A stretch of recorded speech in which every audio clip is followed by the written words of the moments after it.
C'est le groupe WhatsApp des copines. Les filles, on s'organise un nouveau brunch hyper esthétique ce week-end. Et on en profite pour regarder les billets d'avion pour notre voyage d'été. Extérieurement, tu envoies des cœurs. Mais intérieurement, tu transpires en ouvrant l'application de ta banque. Aujourd'hui dans Wake Up, on s'attaque à la taxe de l'amitié.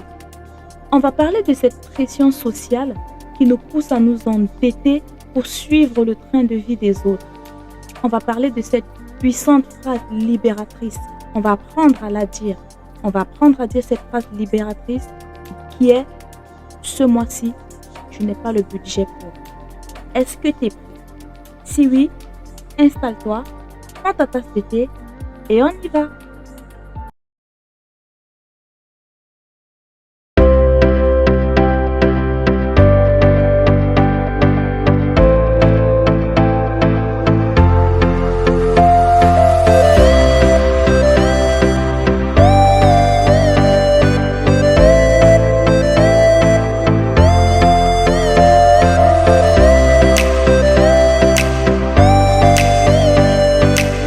Se retrouver face à une facture colossale dont on n'a pas les moyens de la solder peut être choquant. Je l'ai vécu.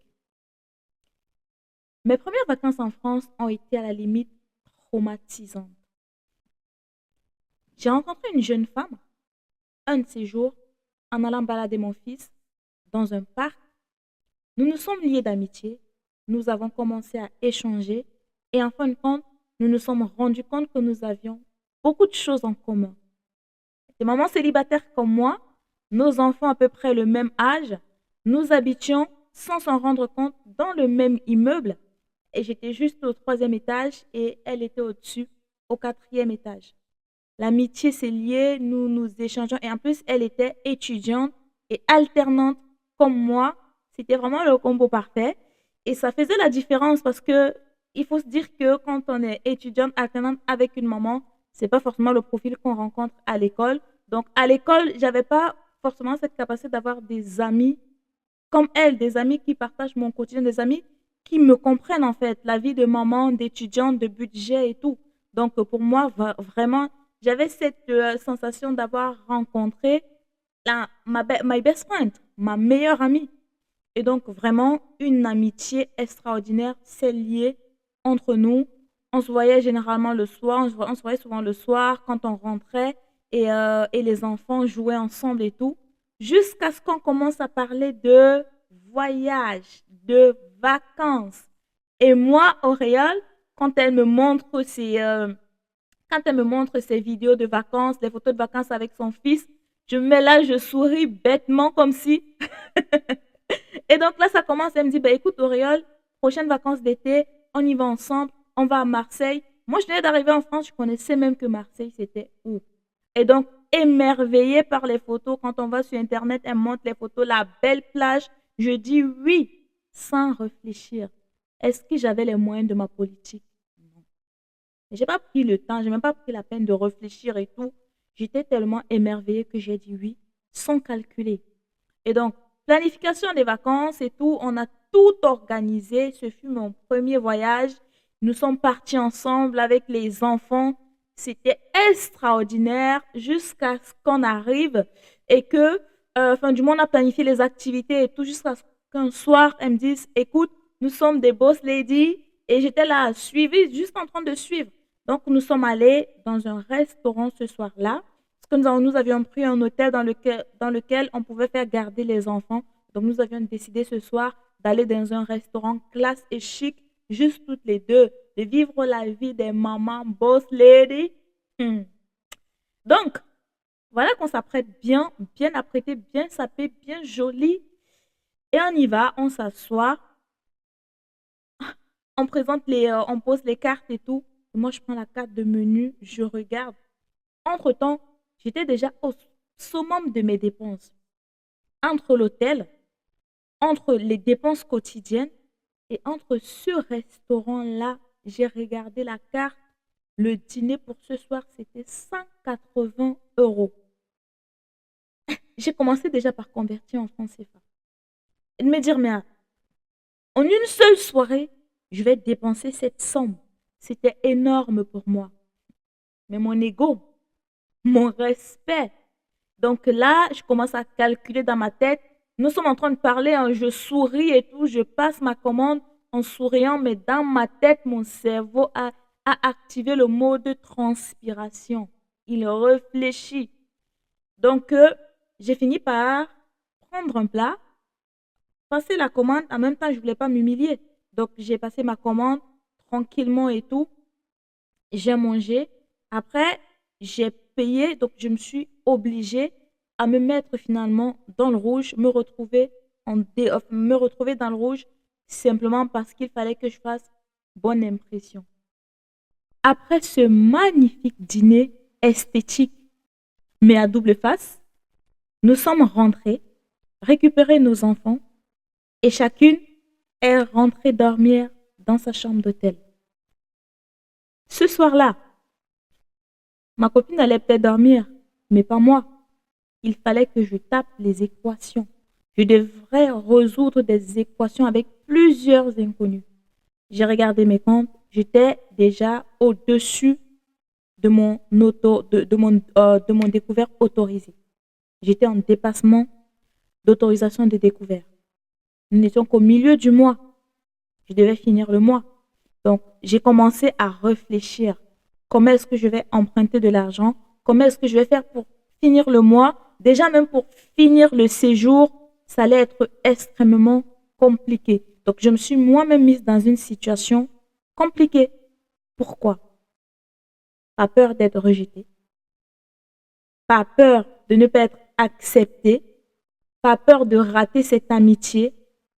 Et pas peur d'être considérée comme une fille fauchée. Alors que j'aurais pu tout simplement être vrai avec elle, vrai avec moi-même et dire non, ça ne sera pas dans mon budget. On vit dans une génération où l'esthétique a remplacé l'authenticité.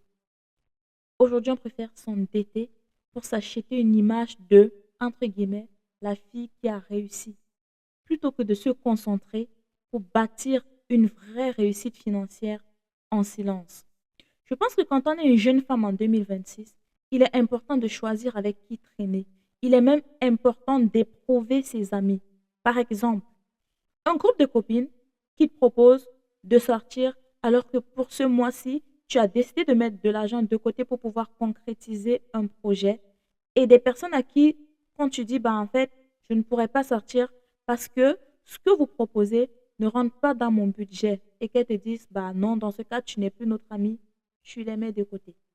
Choisis de traîner avec ces personnes qui vont te dire, ok, d'accord, tu proposes quoi? Que tu sois capable, en fait, pas seulement de dire non, mais de proposer autre chose. Au lieu d'aller, en fait, dans un brunch avec un ticket d'entrée de 50 euros, alors que tu as des projets en cours, eh ben, pourquoi ne pas aller se prendre un petit café, emporter, profiter, marcher dans le parc, se balader, discuter. Les choses se planifient. Choisis tes amis. Et faire des tests te permettront de savoir en effet si tu as des vrais amis ou des collègues de consommation. On vit dans une société où on a tellement honte de parler d'argent est un sujet tabou, même entre copines. Mais pourtant, faire ce test te permettra de sélectionner qui sont tes vrais amis. Tes vraies copines te diront, bah écoute, c'est pas grave, on va manger des pâtes chez toi. Et celles qui te jugent te feront le plaisir de sortir de ta vie. La Bible dit clairement dans le livre de Proverbes, au chapitre 22, au verset 7, celui qui emprunte est esclave de celui qui prête. Donc, à chaque fois que tu utilises ton découvert autorisé, à chaque fois que tu utilises ta carte bancaire, à chaque fois que tu prends des petits crédits juste pour alimenter ton apparence, juste pour te payer une image, juste pour t'acheter une image et faire paraître, en effet, tu deviens littéralement esclave du système de l'apparence. Est-ce réellement ce que tu veux? Je ne pense pas. Et dans le livre de Luc, au chapitre 24, verset 28, Jésus a donné un principe financier basique. Lequel de vous, s'il veut bâtir une tour, ne s'assied d'abord pour calculer la dépense et voir s'il a de quoi terminer? Donc, avant de dire oui à une sortie, vérifie si tu as de quoi aller jusqu'au bout. Vérifie ton budget. Vérifie si tu as de quoi aller jusqu'au bout de ta tour.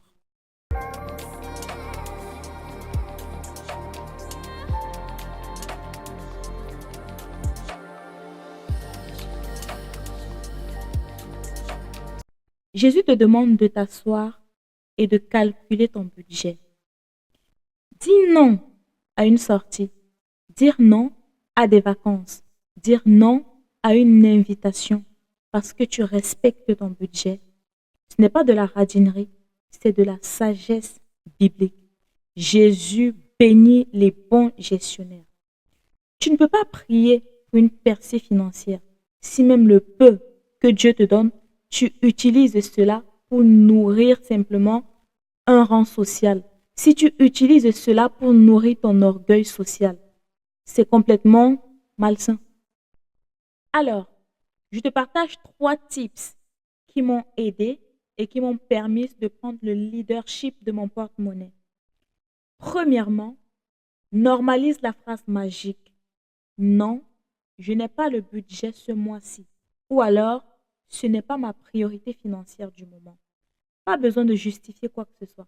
Si cela te semble difficile, eh bien, entraîne toi-même devant un miroir, dis-le plusieurs fois afin de pouvoir répéter avec assurance et fermeté.